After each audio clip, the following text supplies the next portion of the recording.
ఆహ్వానము.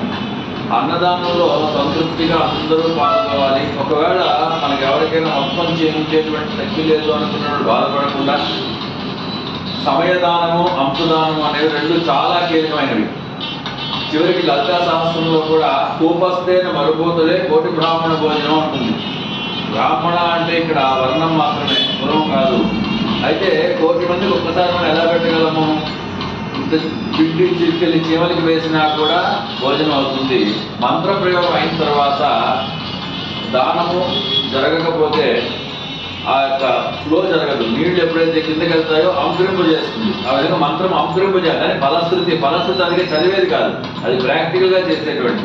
అలాగే కూపస్తేన మరుభూతలే కోటి బ్రాహ్మణ భోజనం అని చెప్పిన తర్వాత ఎడారిలోకి పెట్టి బావులు తాగమంటుంది ఆవిడ. ఎడారిలో బావులు ఎక్కడ తాగుతాం? కనీసం గ్లాసు నీళ్లు దానం ఇవ్వడం అలవాటు చేసుకోవాలి. ఒకవేళ అన్నదానాలు చేయలేము, ఖచ్చితంగా సమయదానం ఖచ్చితంగా అయితే తీరాలి. అరగంటైనా రోజు దేవతకి ఇంట్లో చేసుకుంటాము. ఇంట్లో విద్య వల్ల లాభాలు ఉండవు, అది హోంవర్కే తప్ప క్లాస్ వర్క్ అవ్వదు.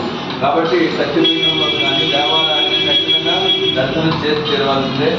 40 నిమిషాలైనా దేవతకి అర్పించవలసిందే రోజు. అది సమయదానం. అలాగే ₹1 పిడికెడు బియ్యం పక్కన పెట్టి నెలకు ఒకసారైనా తెచ్చించినట్టయితే ఆ అన్న ప్రసాదంలో కలిసి అందరికీ కూడా సమృద్ధిగా అన్నం లభిస్తుంది. ఆ లలితా సహస్రం కానీ, ఆ మంత్ర ప్రయోగాలు కానీ, దేవతార్చనలు కానీ ఫలితాన్ని త్వరగా ఇస్తాయి. అంతేగాని ఏదైతే మనం అంకురింప చేయకుండా ఫలితం కావాలి. విత్తనాలు తీసుకుని మనం సంకలో పెట్టుకుని పంట వేయకపోతే, భూమికి దానం ఇవ్వకపోతే పంట రాదు.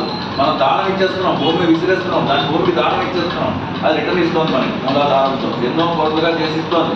అలాగా మనం ఏదైనా దానం ఇవ్వకుండా అన్నీ కావాలని కోరుకోవడం ఎక్కడా కూడా ప్రకృతిలో జరగదు. అటువంటి అంశదానం సమయదానం చేసుకుని విజయాలు సాధించాలని అన్నదానానికి అందరికీ ఆహ్వానం. అన్నం పరబ్రహ్మ స్వరూప. జై బాల, జై బాల, జై బాల.